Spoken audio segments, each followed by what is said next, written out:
Bien, ahora vamos a pasar con lo que es la presentación del webinar. El día de hoy tenemos el webinar titulado Automatización e Instrumentación en Minería, experiencias reales en proyectos industriales. Bueno, contamos con la presencia de Leonardo Asencios. Él es estudiante en la Pontificia Universidad Católica del Perú. Actualmente se desempeña como practicante FD Instrumentation Inter en MCA Safety Company, participando en proyectos relacionados con instrumentación de gases y detección de flama para el sector minero y sector oil and gas. Entonces, quiero darle la bienvenida y también, por supuesto, las gracias por el tiempo a Leonardo. ¿Qué tal, Leonardo? Buenas tardes. Hola chicos, ¿qué tal? Buenas tardes con todos. ¿Se me escucha bien? Sí, te escucha perfecto. A ver si nos ayudan, chicos, por el chat también, si se nos está escuchando bien. Ok, perfecto. Vale, entonces voy a dejar de compartir, Leonardo, te doy el pase para que puedas compartir Ok. tú. A ver, veamos.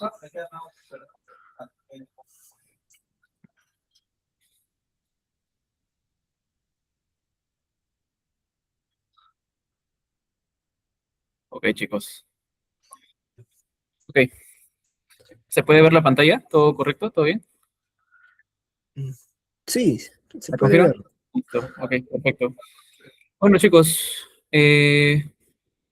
mucho gusto con todos. Mi nombre es Leonardo Asensio Gómez. Actualmente me desempeño como FD Instrumentation Inter en MCA Safety Company. Me encuentro en el 10º ciclo de la carrera de Ingeniería Mecatrónica y bueno, estudio en la Pontificia Universidad Católica del Perú, ¿no? Como todos la conocen como PUC. En este caso, bueno, les vengo a hablar un poquito de mi trayectoria como estudiante. Inicié haciendo prácticas desde 6º ciclo y bueno, hoy en día me encuentro practicando en la empresa que ya les he mencionado.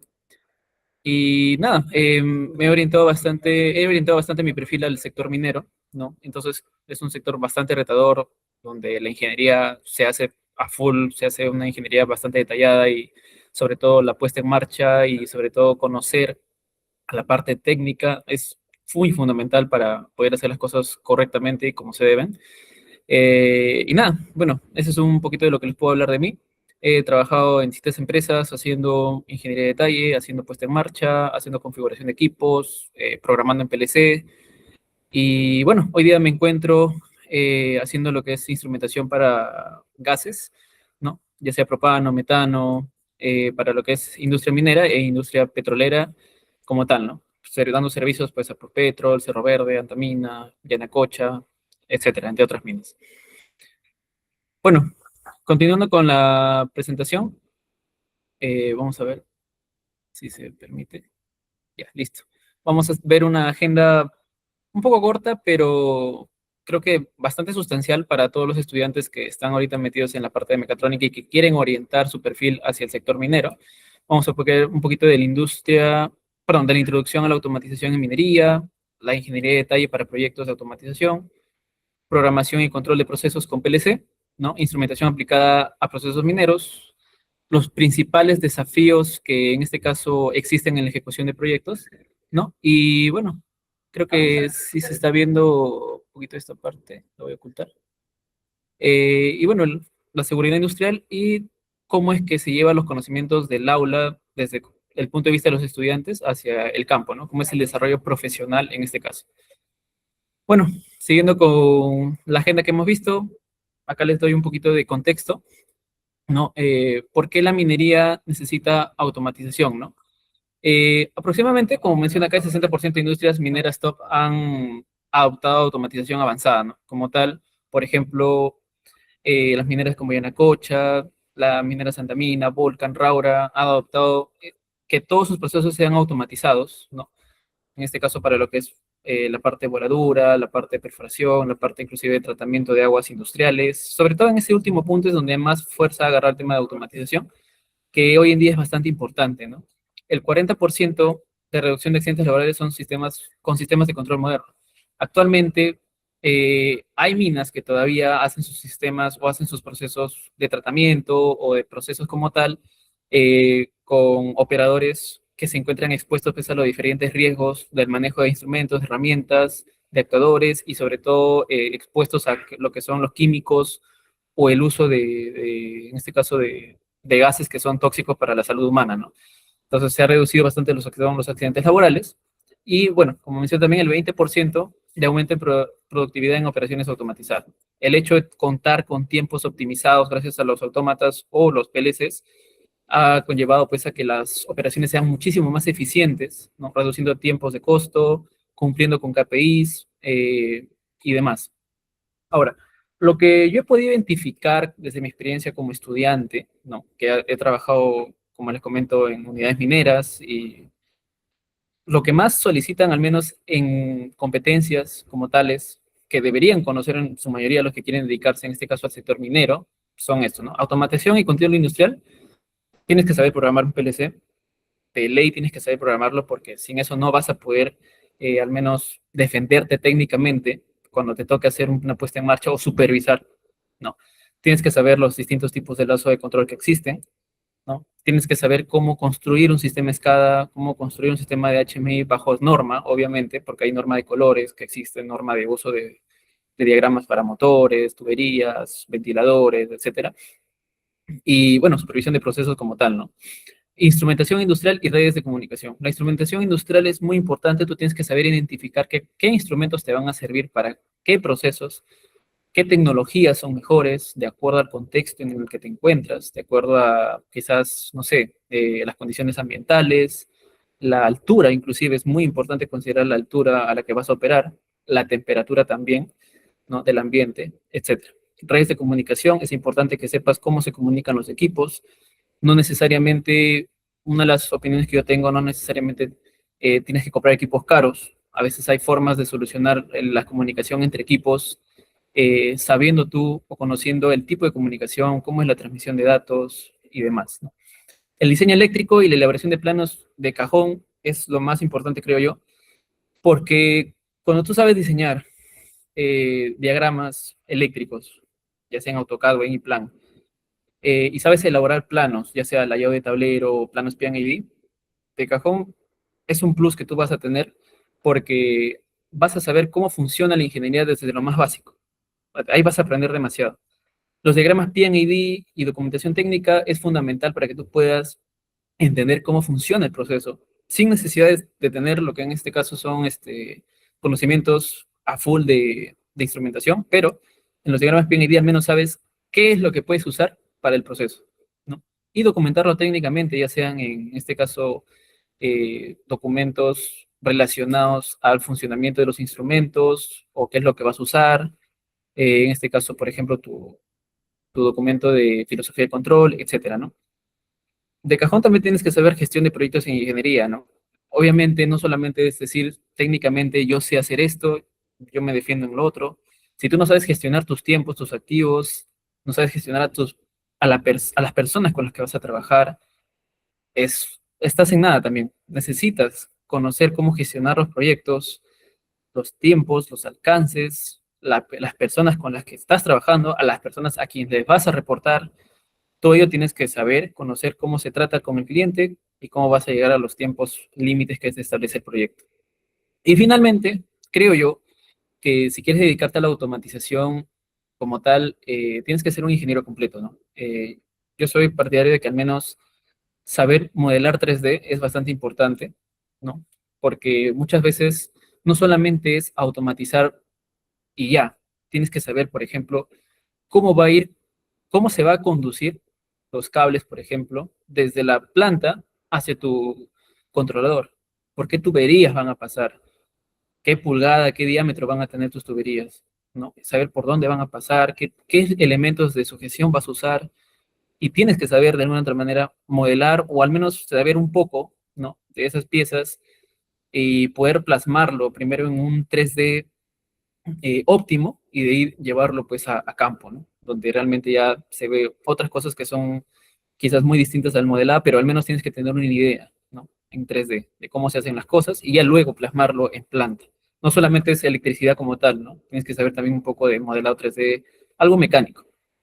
Eso es lo que al menos yo he visto y recomiendo a todos los chicos que ven este tipo de tecnologías o que quieren orientarse a este tipo de industria, ¿no? Entonces, los sectores con mayor demanda para lo que es la automatización, minería, fijo, vas a ver la parte de procesamiento, tratamiento de aguas, planta concentradora, minería subterránea. En el oil and gas vas a ver lo que es refinería o almacenamiento. Vas a ver también, por ejemplo, en las plantas de Zetapal, el tratamiento de aguas y efluentes industriales. Y en este caso la energía, ¿no? Tanto generación como subestaciones. Pero como bien saben, hay sistemas de control que son orientados justamente para censar eh, el, tu sistema en general de subestaciones, ¿no? No es mi especialidad, pero siempre también hay que saber qué tecnologías existen y al menos en qué sector puedas ir tú orientarte y especializarte en ello, ¿no? Siguiendo con la presentación, bueno, tenemos en este caso una parte muy importante que es del plano a la implementación, ¿no? Como bien saben ustedes acá, no sé si pueden ver que la filosofía de control engloba casi todo. Creo que no se está notando bien. Vamos a volver a presentar. No, vamos a presentar desde acá entonces. Sí, porque se ve que se nota un poco como que salido. Ya, ahí está. Perfecto. Bien. Como les comentaba, si ustedes ven aquí el PPT, eh, la parte de filosofía de control engloba todo, ¿no? Lo he puesto de esa manera para que ustedes puedan ver cómo es que se representa ya realmente lo que tú haces en ingeniería desde un escritorio hasta llevarlo a la puesta en marcha en campo, ¿no? La filosofía de control es un documento donde tú estableces cómo va a funcionar tu sistema, ¿no? ¿Qué equipos vas a necesitar? ¿Cómo va a funcionar? ¿Cómo se van a comunicar? Etcétera, ¿no? Desde una manera a gran escala, la puedes hacer y luego ya cuando vas finiquitando, viendo los equipos como tal, luego la afinas. Pero la filosofía de control es algo que tú puedes ver a gran escala para más o menos entender cómo va a funcionar el proyecto que estás realizando. Posteriormente, te vas a los diagramas PID, ¿no? Si bien hay empresas o hay proyectos en los que ya te los dan, uno como ingeniero o al menos como especialista en automatización, si es que es a lo que se quieran dedicar, tiene que saber elaborar planos PID, ¿no? Los planos PID, como bien dice ahí, representan los flujos del proceso, los lazos de control correspondientes, los instrumentos de medición, los instrumentos pasivos y actuadores de manera detallada. Tú lo que ves ahí es cómo va a funcionar tu proceso de una u otra manera representado bajo líneas, digámoslo, y vas a identificar realmente qué es lo que vas a usar, ¿no? Cómo va a funcionar, dónde va a estar realmente ubicado, cómo se va a conexionar, todo lo demás, ¿no? La arquitectura de control también es importantísima. Aquí seleccionas qué elementos van a controlar tu proceso. Variadores, controladores, en este caso switches de comunicación, que son bien importantes para el tema de la redundancia. Vas a ver también lo que son relés de sobretensión, entre otros, ¿no? Más o menos vas a detallar cómo va a ser tu arquitectura con tu HMI, tu SCADA, etcétera. Tienes que definirla muy bien también para saber qué elementos de control vas a usar. Posteriormente, haces el diagrama unifilar. En el diagrama unifilar vas a identificar lo que son el acondicionamiento de energía, las tensiones que vas a usar, en este caso en tu proyecto. En el diagrama multifilar ya vas a detallar exactamente cómo se va a conexionar, con qué equipos, la tensión de trabajo, la manera de conexionado y todo lo demás, pero de una manera más detallada, especificando el nombre exacto de los equipos, el código, el modelo y, como les comenté, la forma de conexionado, ¿no? Y especificar, obviamente, si va a estar en tablero o va a estar en campo. Posteriormente, tienes que elaborar el layout del tablero. El layout del tablero es donde tú ves, al menos en 2D, ¿no? O en 3D si es que lo hacen en ePlan, pero si lo hacen en AutoCAD Electrical o en AutoCAD nada más, pues vas a ver cómo se distribuyen tus equipos dentro del tablero, ¿no? Cuánto espacio van a ocupar, eh, en qué zonas van a estar, dónde va a estar el ventilador, dónde va a estar o el calentador, en este caso, digámosle así, eh, para que de alguna otra manera tú puedas dimensionar bien tu tablero eléctrico, ¿no? No es solamente decir, sabes que esto lo voy a conexionar así, y al final no sabes dónde va a estar ubicado, no sabes qué espacio te va a ocupar, no sabes si vas a comprar un tablero de manera comercial, porque existen maneras, medidas comerciales de tablero, o si vas a mandarlo a fabricar, ¿no? Esto también impacta en costos, en tiempo, eh, que te pueden ser perjudiciales si es que no lo sabes manejar, ¿no? Y finalmente, las pruebas FAT. que son las pruebas de aceptación, ¿no? Pruebas FAT son las que prácticamente tú haces en campo para ver que tu sistema funcione, ya sea con energía o sin energía.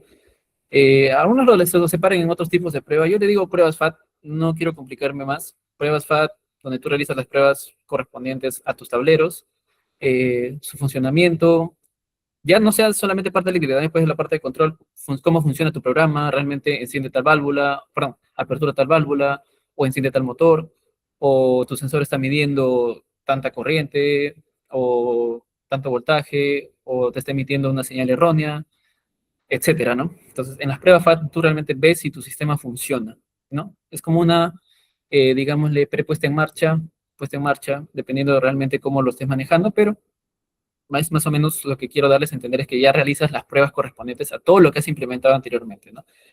Y finalmente, bueno, como le comento, este es algo iterativo. En la filosofía de control es algo que tú puedas hacer de manera detallada quizás, pero puedes ir afinándola luego, ¿no? Puedes ir afinándola en las revisiones. Todos los documentos, al menos que se hacen en ingeniería, ya no sea para industria, para minería o para el sector oil and gas, pasan tras revisiones, ¿no? Revisiones internas, donde tú estás trabajando, y las revisiones ya con cliente, donde el cliente te da sus observaciones desde un punto de vista como ya especialistas, como cliente final, ¿no? Ellos te dicen, ¿sabes qué? Esto no puede ser así, corrígelo. Entonces, de manera iterativa, tú vas corrigiendo tu filosofía de control, vas corrigiendo quizás tu PNID o tu multifilar, etcétera, ¿no? Entonces, más o menos ese es el esquema de trabajo que al menos yo he visto que se trabaja en sector minero, ¿no? Ok, este es un ejemplo, por favor, algo sí que les voy a pedir, no tomen capturas, digámosle, porque estas son imágenes de proyectos reales, ¿no? Que se han ido trabajando para distintos sectores mineros, ¿no? Eh, Guárdenselo en la cabeza o como puedan, digamos, le presten toda la atención posible, ya que más o menos este es un diagrama PNID de lo que se hace o se trabaja al menos en la minera Yanacocha, ¿no? Lo que se ve esto más o menos es un PNID que representa un proceso de tratamiento de aguas industriales con fluculante, ¿no? Acá se ven, por ejemplo, las dos, bueno, tres cámaras, ¿no? De mezclado, donde acá tenemos los motores de arranque directo, y pues tenemos aquí el canal de entrada de agua con sus respectivas válvulas, sensor de presión y sensor de flujo, donde tenemos acá, bueno, los agitadores. Estos, en este caso, mezclan el floculante de acuerdo a la cantidad que uno establece en la tolva del floculante en polvo.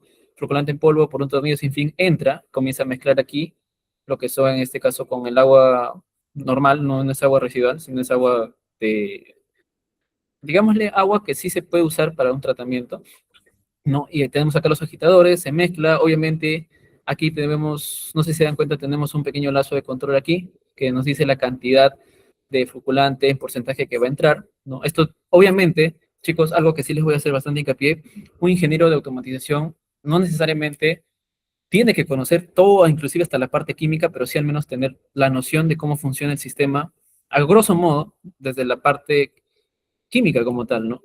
Porque existen áreas en proyectos que son el área de procesos. El área de procesos es prácticamente todos los ingenieros químicos o metalurgistas o la especialidad que tengan, pero que se encargan de hacer esos cálculos, la cantidad de algún, de alguna sustancia que va a entrar para hacer el tratamiento o hacer algún proceso, ellos se encargan. Ustedes se encargan prácticamente de la parte eléctrica, programación e instrumentación, pero también tienen que conocer. No hay que ser ajenos a ello, ¿no? Y bueno, acá tenemos los demás sistemas, acá tenemos dos bombas de trasvase o dos bombas de desificación, no recuerdo muy bien. Y luego esta agua se reinvierte y se va a los pozos donde acá está almacenada el agua ya tratada, ¿no? Acá más o menos por un mezclador estático se mezclan y comienza pues a salir el agua ya con cierto porcentaje de floculante y se mezcla con el agua industrial que viene de esta línea y comienza pues a mezclarse, ¿no?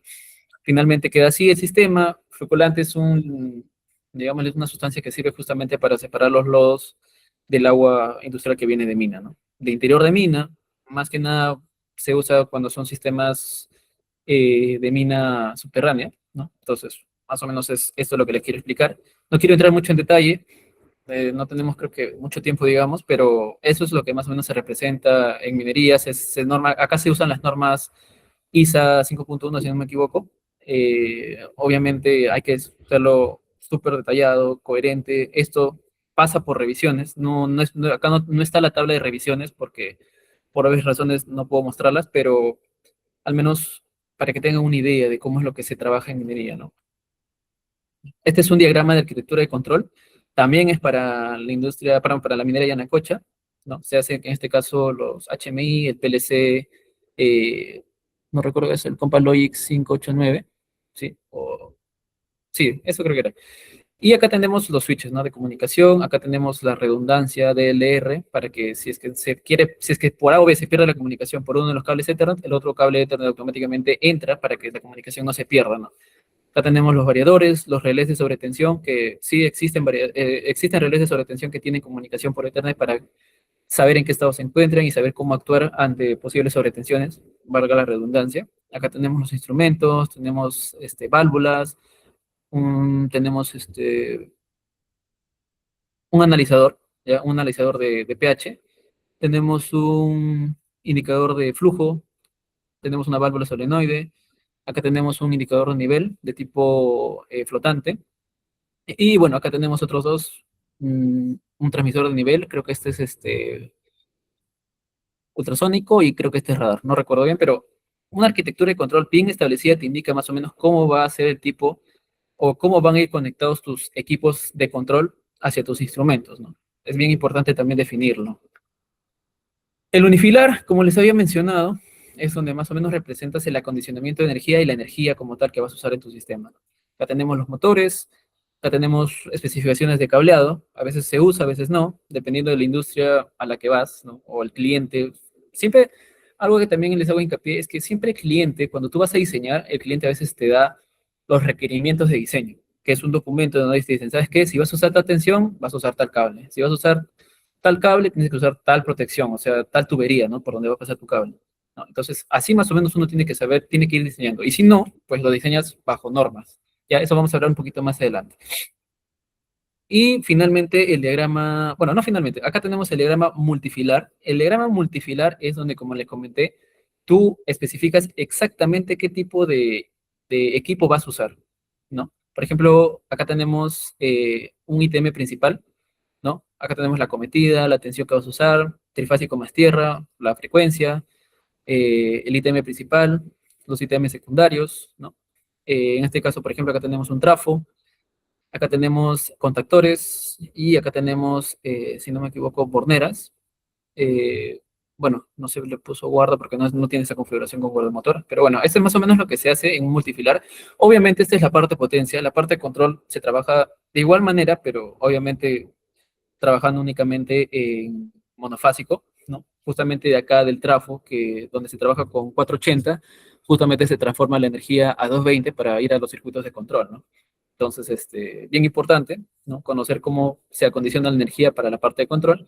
Y en la parte de control se detalla también qué equipos vas a usar, ¿no? Pilotos, switches, indicadores, o en este caso también para acondicionar tu ventilador, si en caso estás trabajando en un ambiente que es demasiado caliente, o de por sí los equipos se calientan y necesitas usar ventilador, o si vas a trabajar en un ambiente frío, como una minera, tienes que usar en este caso calentadores, ¿no? Internos en el tablero.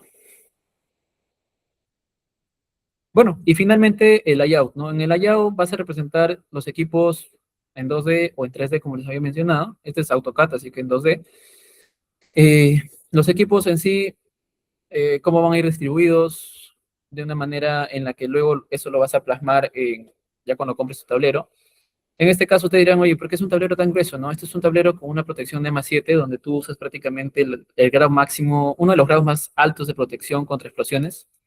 El tablero es así de grueso porque internamente, si es que ocurre algún tipo de explosión interna, el tablero contiene esa explosión internamente en la estructura y no deja que ninguna chispa salga.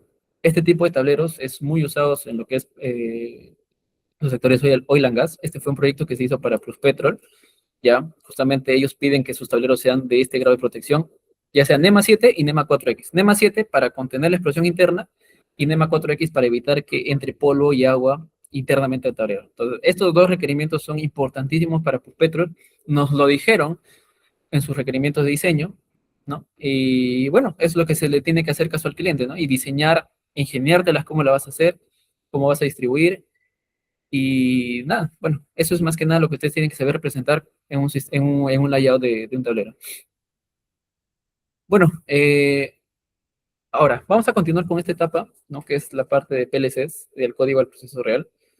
Como bien ustedes saben, o bueno, si no saben, pues estamos aquí justamente para compartir conocimiento. Los autómatas o controladores más comunes en la industria hoy en día, al menos que he visto, y que se usan en industria minera, son los Siemens y los Allen Bradley.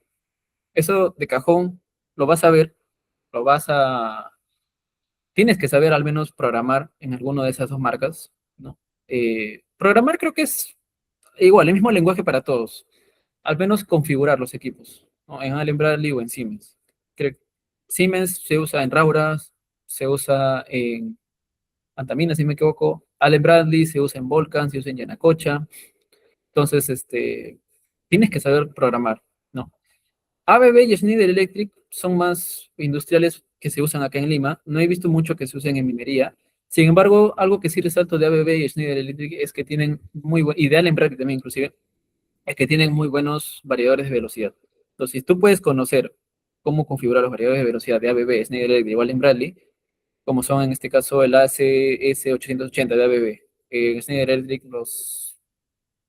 no me acuerdo exactamente el nombre, se me fue, pero en Allen Bradley los PowerFlex, ¿no? Si tú sabes cómo programar al menos los variadores, no importa que sean chiquitos, los de gran tamaño que son para mayores aplicaciones con motores de mayor potencia, es casi similar, ¿no? Entonces, saber programar, entender cómo funciona, estás con un buen puntazo ahí para que puedas defenderte cuando vayas a hacer un tipo de automatización o una integración, ¿no? Pero como le digo, de cajón, Allen Bradley y Siemens, eso sí, configurarlos y programarlos, de ley va a ser un golazo para todos los que se quieran dedicar a la automatización o instrumentación, especialmente en minería, ¿no? O inclusive en sectores industriales aquí en Lima, también lo usan, también lo usan.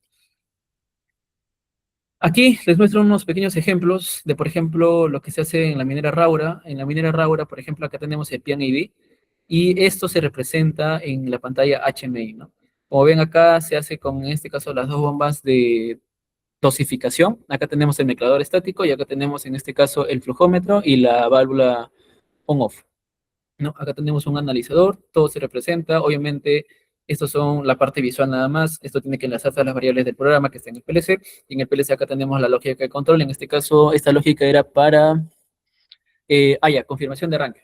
Si en caso, por ejemplo, acá también es algo bien importante, no solamente es programar como tú como se hace en la universidad, ¿no? En la universidad a veces tú programas y no le pones ningún tipo de seguridad, ¿no? En cambio, en minería es totalmente diferente, o inclusive en el sector petróleo o oil and gas es totalmente diferente, ¿saben por qué? Porque tú tienes que tener en cuenta que aquí todo puede fallar, o sea, cuando uno programa para este tipo de sectores, tienes que tener en cuenta de que, oye, todo puede fallar, nada puede quedarse, eh, nada es 100% perfecto, como todo puede fallar, entonces tú tienes que trabajar en base a ello, en base a todas las situaciones posibles en las que puede fallar tu sistema. Y para eso existen los interlocks. Los interlocks, digamos que son patrones de seguridad al momento de programar, donde tú especificas qué es lo que puede pasar y tomas una acción en el programa. No sé, cierras una válvula, cortas la energía o comienzas a hacer algún tipo de procedimiento para parar el proceso en caso suceda un interlock o un evento imprevisto durante el proceso o el funcionamiento del proceso. Entonces, es bien importante, ¿no? Poder programar en base a interlocks o en base a requerimientos que tu sistema, o requerimientos en los que tu sistema pueda fallar, ¿no? Bueno, como les comentaba, este Siemens, Raura utiliza Siemens para programar sus procesos. En este caso, como les comenté, es tratamiento de aguas industriales, ¿no? En este caso, este es Volcan, ¿ya? El programa se hizo en CCW de Allen Bradley, ¿ya? Y es bien importante también conocer algo, o sea, no solamente, por ejemplo, Allen Bradley tiene, o los de Rockwell Automation tienden para programar en un solo programa, ¿no? Existen CCW, Studio 5000, que son los más usados, donde tú tienes que saber, al menos configurar, ¿no? CCW, Studio 5000 se parecen mucho, pero las capacidades que te da CCW son mucho más grandes, ¿no? Y bueno, tienes que saber también cómo configurar los equipos, cómo usar los bloques, cómo hacer el condicionamiento de las señales de 4 a 20, cómo hacer los interlocks, cómo hacer la programación en bloques, etcétera, ¿no? Acá, por ejemplo, tenemos un HMI Allen Bradley, tenemos el proceso, en este caso, eh, de control automático, de las diferentes secuencias de setup de progresión, almacenamiento, dosificación. No, dosificación no se ve mucho, pero ahí está. Y acá vemos la parte interna del programa, ¿no? Mientras estaba en funcionamiento, acá estaban escalando una señal analógica. Es exactamente, no recuerdo exactamente qué señal era, pero sí es un tipo de escalamiento pre-dosificación, ¿no? Para luego usar ese valor en la etapa de dosificación. Bueno, como ustedes ya saben, creo que eso es algo bastante repetitivo y que creo que la mayoría debe conocer, ¿no? En los instrumentos de procesos en minería, los más comunes, presión, caudal, temperatura y nivel. Son los que siempre se usan, ¿no? O sea, desde cajón tienes que saber cuáles son las variables que se miden en un proceso, ¿no? Las generales al menos. Para eso se usan, he puesto ejemplos de transmisores, ¿no? Obviamente cada uno tiene que evaluar cuál es el mejor, como les mencioné al inicio, de acuerdo al contexto, tienes que saber la temperatura del ambiente, la altitud, eh, las condiciones de operación, va a haber polvo, va a haber viento, va a haber lluvia, etcétera, ¿no? Entonces, de acuerdo a eso, tú seleccionas tu instrumento, ¿no?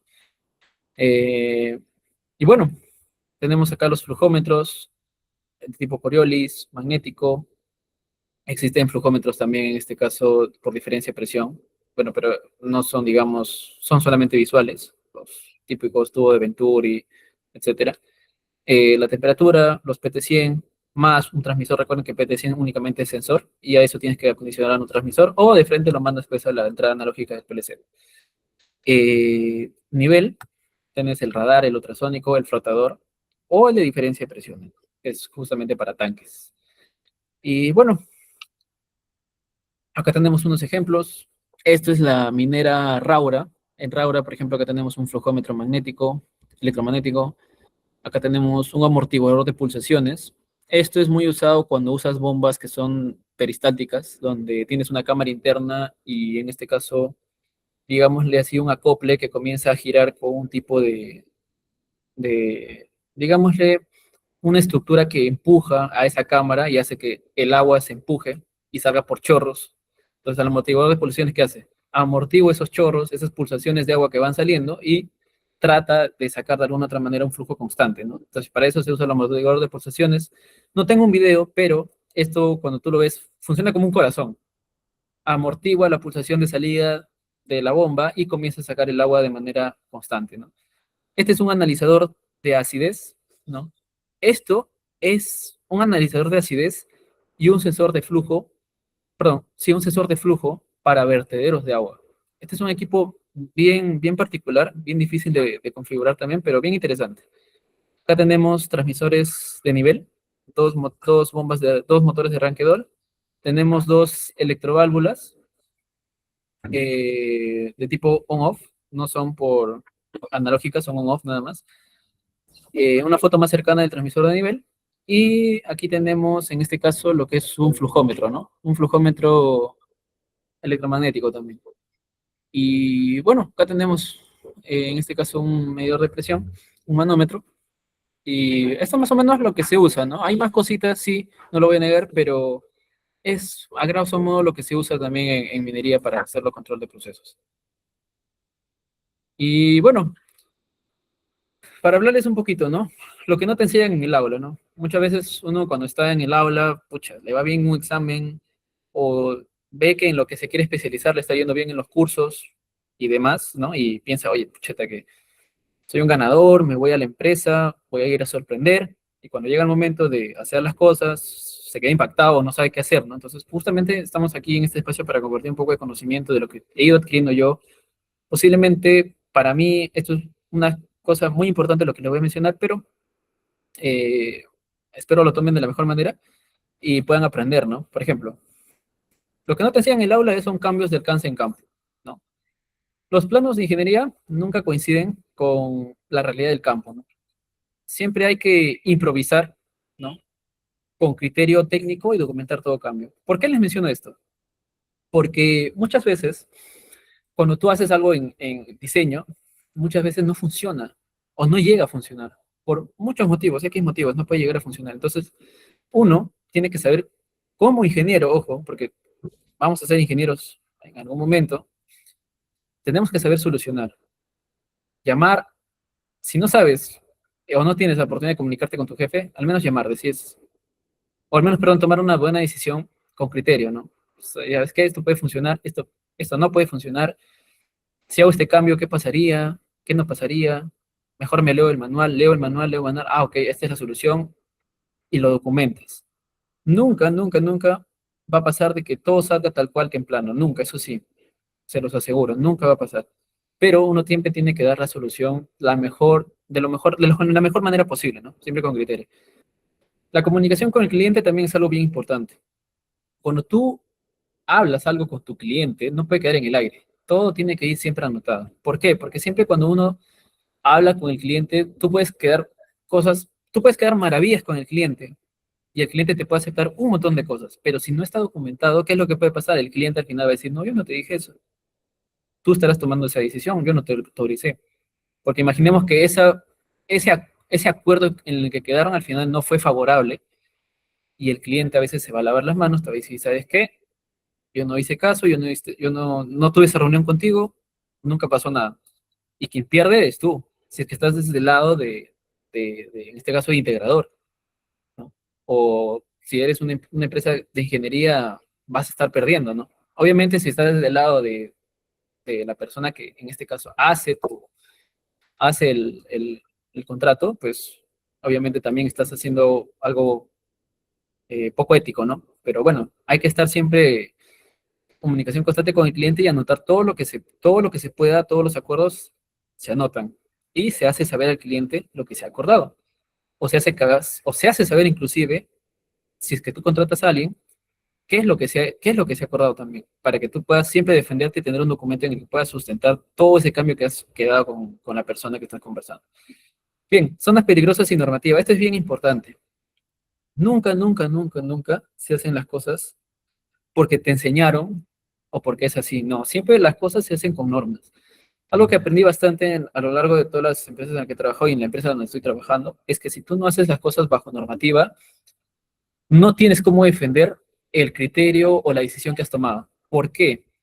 Porque muchas veces la normativa es como tu escudo, digamos. Si el cliente dice, ¿sabes qué? Yo quiero esto, o si es que otra persona, o si es que al quien has contratado la contrata, te dice, no, yo voy a hacer esto, pero no hay una norma detrás que avale lo que se va a hacer, prácticamente estás haciendo algo mal, o algo que en algún momento te van a decir, ¿por qué lo hiciste? ¿Bajo qué criterio? Y no vas a saber cómo sustentar. Existen diferentes tipos de normas, la NEC, la APEX, la ISX, que son empresas que aseguran que tu producto o tu servicio va a ser de calidad o aseguran pues que tu instalación va a ser de calidad y cumple con los estándares internacionales, ¿no? Y no va a fallar, sobre todo eso, no va a fallar. Ahora, este es un punto bien importante, el conocimiento puro. ¿Por qué le he puesto así? Porque muchas veces cuando tú trabajas en minería, no hay señal o no hay wifi en la zona donde tú estás trabajando. Entonces, no hay forma de decir, ¿sabes qué? Ingeniero, un ratito voy a entrar a buscar. Y digitas ChatGPT, Claude o Gemini, y comienzas a buscar, oye, ¿por qué ha pasado esto? ¿Cómo lo soluciono? No. A menos a mí, lo que me ha tocado, en los lugares que me ha tocado trabajar, no hay cobertura a internet, o llega apenas una línea que ni te permite enviar mensajes de WhatsApp, o a las justas se manda uno o dos mensajes y el resto sigue con el tiempo de espera. Entonces, ¿por qué digo esto? Porque muchas personas dirán, no, no, no voy a revisar los manuales, ya cuando esté en planta, ya le pregunto a GPT, ¿no? O no voy a estudiarme tal cosa cuando vaya a dar un servicio o cuando vaya a supervisar tal servicio, si es que estás del lado de la minera. No lo voy a hacer, no lo voy a leer, no le tomo mayor importancia y al final, cuando llega a la hora de la hora, no sabes qué decir, te quedas en blanco, generas una mala impresión. Entonces, el conocimiento puro que tú puedas adquirir antes de poder hacer un servicio o antes de ir a supervisar o liderar algo es bien importante, porque cuando tú vayas a hacer la puesta en marcha, cuando tú vayas a hacer la integración, cuando tú vayas a hacer la configuración de algún equipo, si tú no sabes cómo defender o no sabes qué hacer, vas a quedar mal ante todos, vas a quedar prácticamente en la nada. Entonces, esa no es la idea. Como les comento, a mí, por ejemplo, en Raura no había señal, en Volcan no había señal. Entonces, ¿qué hago si no hay señal? Hoy me leo lo que puedo, averiguo, investigo. Si no sé algo, pucha, no digo que no sé, ¿no? Simplemente, al menos con criterio, intento solucionar, ¿no? A mí me ha pasado que no sabía cómo configurar un variador de Siemens en mi primera subida a mina. los V20, y tuve que leerme el manual, buscar y solucionar, ¿no? En ese momento no había GPT, no había Claudio, no había nada, ¿no? Entonces, otra cosa, leer los planos eléctricos. No voy a preguntarle cómo funciona esto, por qué pasa esto, con criterio y con todo el conocimiento que tenía, lo solucioné, lo pude solucionar. Entonces, siempre hay que ir bien preparados. Al menos si dedicas a esta industria, bien preparados, ¿no? Acá en Lima, al menos acceso a internet vas a tener, ¿no? Muy probablemente si son zonas muy alejadas, quizás se te va a limitar un poco, pero vas a tener.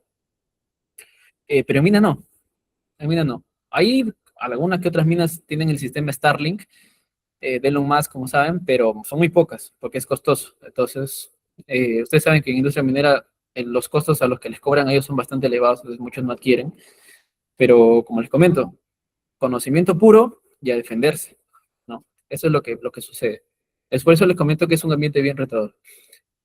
Y bueno, tenemos aquí esta parte de proteger vidas con tecnología, Fire and Gas Detection, que es donde ahorita me estoy desempeñando. Como dice ahí, ¿no? En minería y oil and gas, un detector de gas defectuoso puede costar vidas. La instrumentación no es solo técnica, es ética profesional. ¿Por qué les digo esto? Porque hoy en día todas las minas y todo el sector oil and gas, no, Petrol, Yanacocha, Antamina, Cerro Verde, emiten gases que son tóxicos o que son explosivos. Entonces, tú tienes que tener instrumentación que sea capaz de detectar esto de una manera temprana.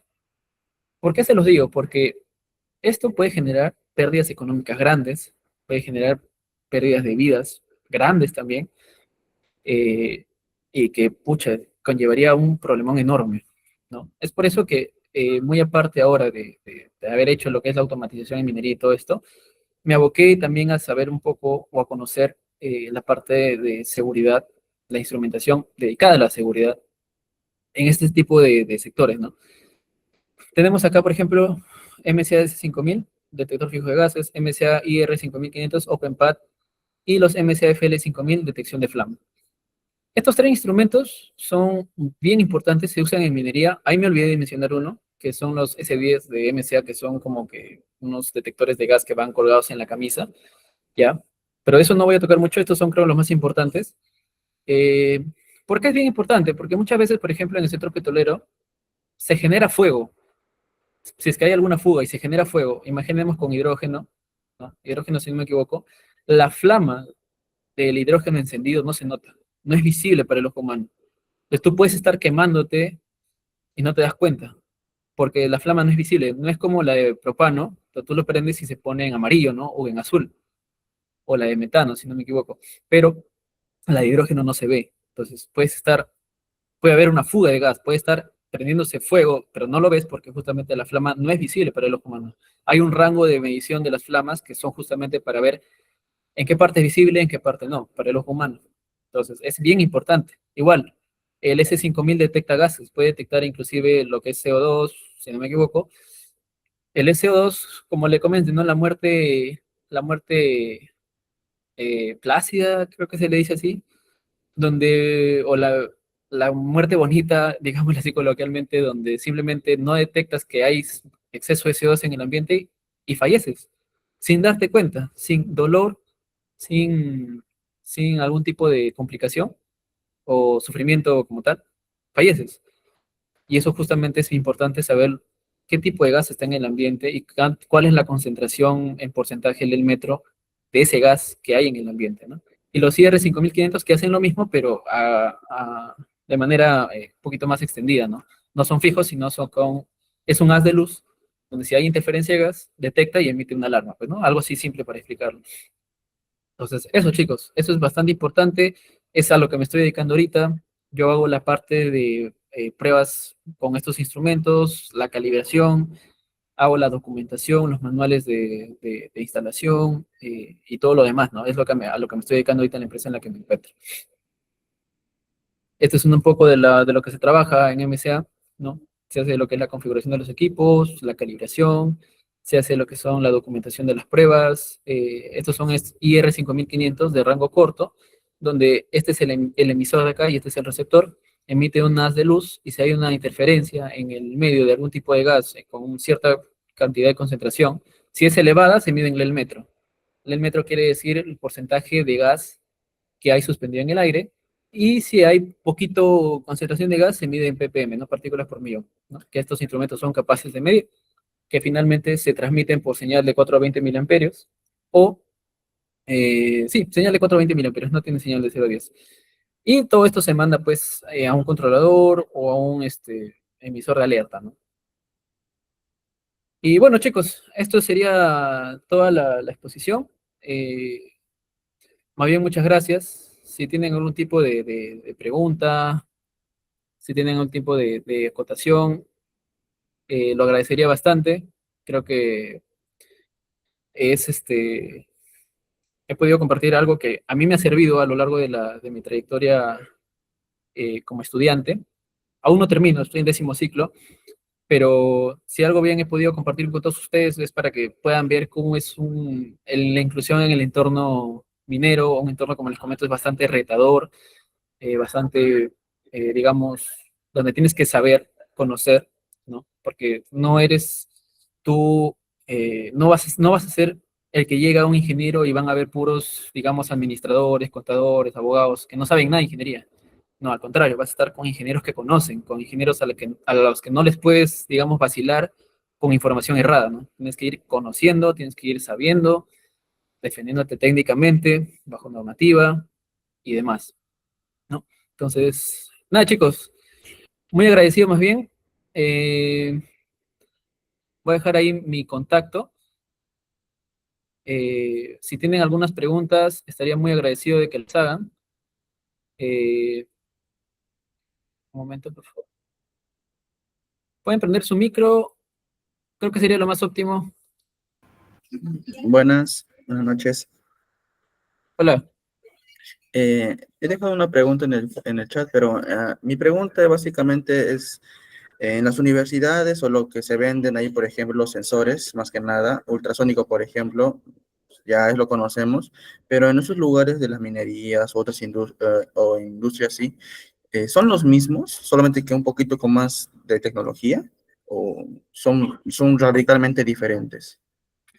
O sea, el principio de medición es el mismo, ¿no? El ultrasónico, el principio de medición que vas a usar es el mismo para todos, pero ahora si tú buscas robustez al momento de implementar tu sistema, ¿no? O sea, por ejemplo, oye, tú puedes comprar, por ejemplo, un ultrasónico, digamos, de cierta marca que no sea tan barata, pero, perdón, de una cierta marca que sea barata, pero si tú te compras un ultrasónico que es de una marca más cara, más robusta, pues eso justamente tú estás comprando, robustez, ¿no? El principio es el mismo para todos los transmisores o sensores, pero lo que tú vas a ganar diferenciando al momento de hacer tu compra es por la robustez que tú vas a ganar en tus mediciones, ¿no? Por ejemplo, no vas a tener valores cerrados al momento de medir, no se te va a malograr el equipo de acá a 1 año, 2 años, sino te va a durar un poquito más, pero el principio de medición es el mismo.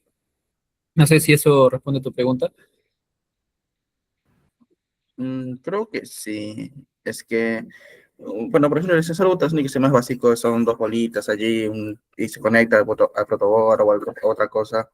Y pues, y cuando pienso en sensores de esa forma, pero en industrias más grandes, no son lo mismo, son diferentes. Y Ah, pues, ya, claro, o sea, los sensores, los que se usan pues para aprendizaje con Arduino, obviamente sí son, digamos, el principio de medición varía ligeramente, pero finalmente lo que tú vas a medir es justamente la cercanía del elemento que tú quieres saber a qué distancia se encuentra, ¿no? Entonces, en esa parte no se van a diferenciar, pero digamos la robustez, digamos en la parte de la electrónica, la construcción electrónica de los sensores y la forma en la que se van a comunicar hacia tu controlador, eso sí varía, ¿no?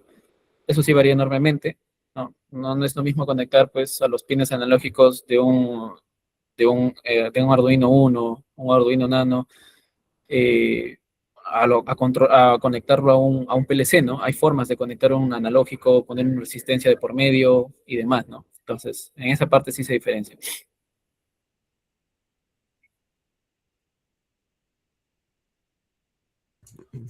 Leonardo, Ah, ok. tenemos otra pregunta también en el chat. Por ejemplo, dicen, respecto a la integración que has podido realizar en la instrumentación y PLCs, ¿qué protocolo industrial de campo utilizaron? Por ejemplo, HAR, Profibus, FF. Ya, genial. En este caso, lo que más se usa es Ethernet IP. En las integraciones que yo he hecho, en Raura y en Yanacocha, se usa bastante Ethernet IP, ¿sí? El HART se usa más que nada para la calibración de los instrumentos, ¿ya? Al menos, por ejemplo, en la empresa en la que estoy actualmente, para lo que les mostré los IR5500, no sé si lo pueden ver acá, estos dispositivos se comunican de manera HART.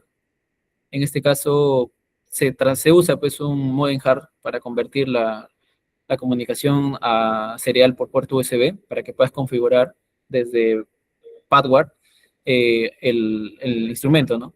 Pero HARP más se usa para calibración, configuración de instrumentos. En campo, al menos donde yo he visto, se usa más Ethernet IP por la velocidad y demás cuestiones, ¿no? Pero como les comenté al inicio, tú puedes conocer qué tipo de comunicación existen, ¿no? Pero tú tienes que hacer bajo criterio, saber cuál vas a usar, cuál te va a dar mayor velocidad, cuál te da mayor robustez ante interferencias, digamos, electromagnéticas, cuál te va a dar más robustez ante las distancias, porque recuerden que muchas veces desde donde está operando tu planta para llevarlo a la sala de control SCADA existe una distancia, entonces muy probablemente Ethernet IP no funcione, muy probablemente se use lo que es en este caso fibra óptica, ¿no? Pero oye, hay otro punto ahí, fibra óptica es muy sensible a vibraciones. Ah, ya, entonces, ahí ya es criterio de ingeniería, cómo tú puedes usar los diferentes criterios los diferentes medios de comunicación para poder comunicar tus dispositivos, tus sistemas SCADA, ¿no? Sí. Otra pregunta que nos dejan es, por ejemplo, ¿en minería se utiliza DCs y SCADA? Sí, de ley, se usa DSS y SCADA. Sí, sí. Pero el SCADA es más supervisión.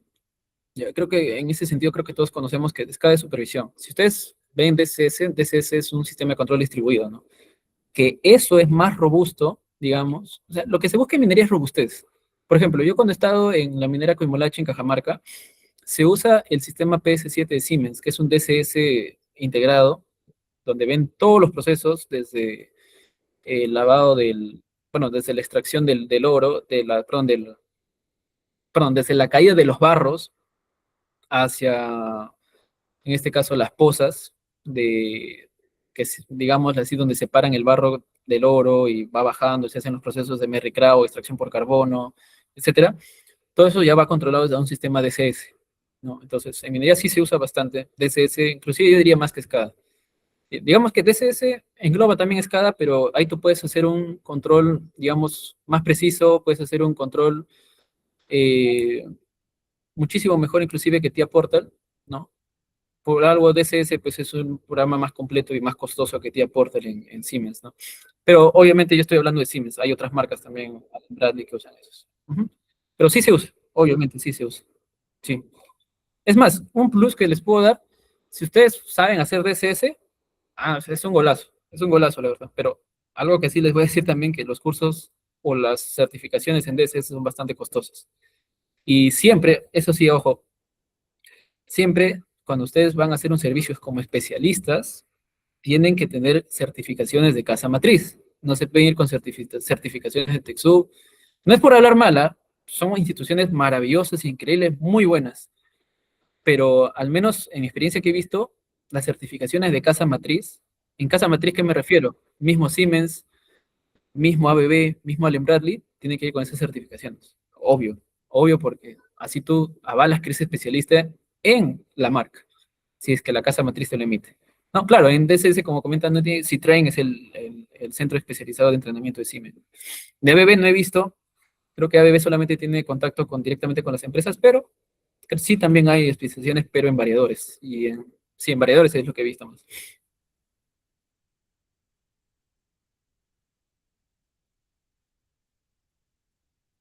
Ok,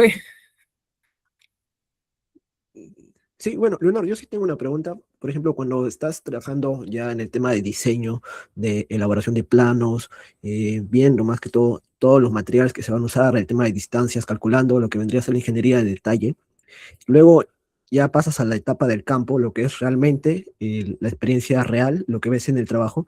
¿Qué tipo de obstáculos o problemas has visto que se han presentado? Porque, como bien dices, lo que está en el plano es una cosa y lo que pasa en el campo, pues es totalmente distinta. A veces surgen problemas y ahí también el énfasis de la seguridad, ¿no?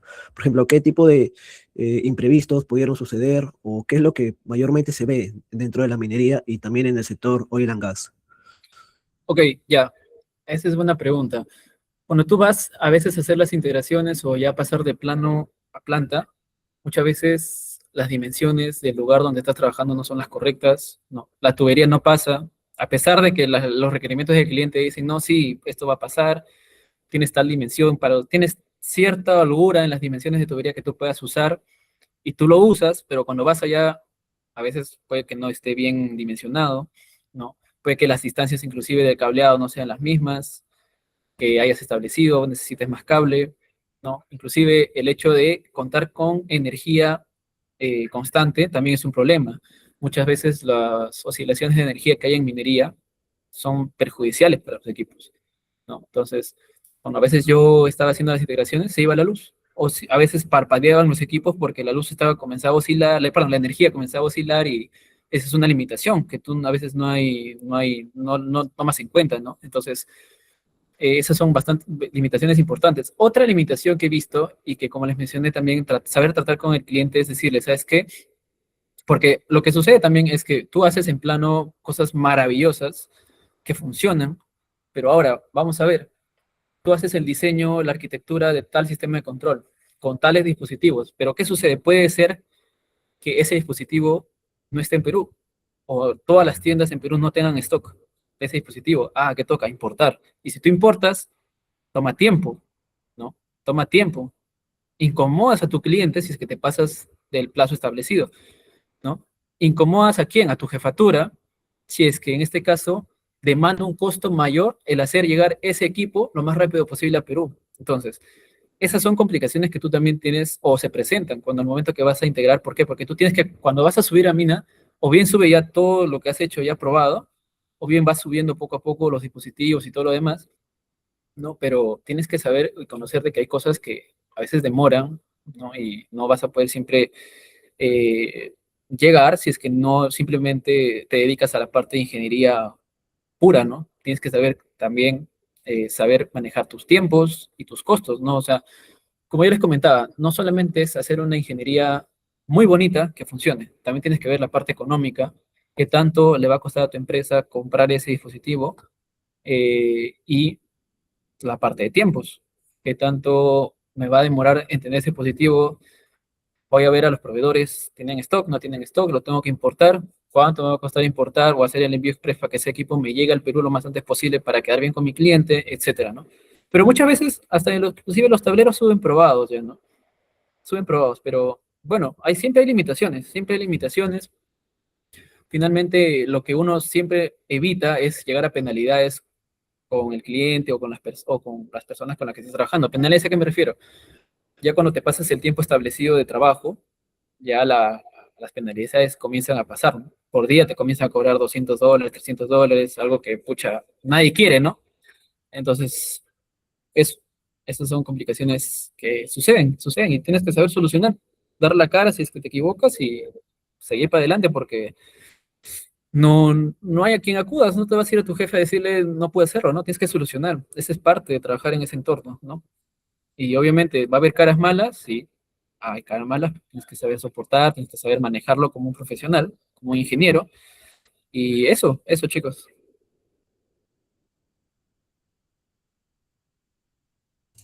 ¿Sí?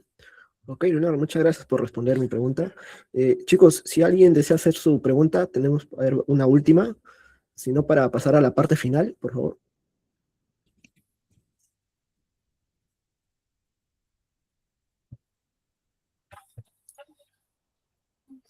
Ujú. Sí, bueno, entonces, Mm, Lo voy a compartir un momento también para ya dar la última Ok, parte. ok, no te preocupes. Listo, chicos. Muchas gracias por Sí, la, por su asistencia y nada, muchas gracias por las preguntas también. Muy gustoso de responderlas y claro. nada, dejo el pase a Marcelo. Sí, ok chicos, entonces es breve nada más, solamente recordar el nombre del patrocinador de Wayne, tenemos cursos, tenemos descuentos también como parte de la iniciativa y de las alianzas dentro de RAS UTP. Les dejo más información también en las cuentas, tanto de Instagram de RAS UTP, su Instagram, LinkedIn y también las redes sociales de Wayne. Ok chicos, entonces vamos a pasar a tomar la foto final. Hmm. ¿Sí? Entonces, me apoyarían bastante con una reacción, un like o una mano alzada para poder tomar la foto final y también darle las gracias, por supuesto, a Leonardo que se ha tomado el tiempo de estar aquí con nosotros. ¿Sí? Entonces, muy bien, 3, 2, 1.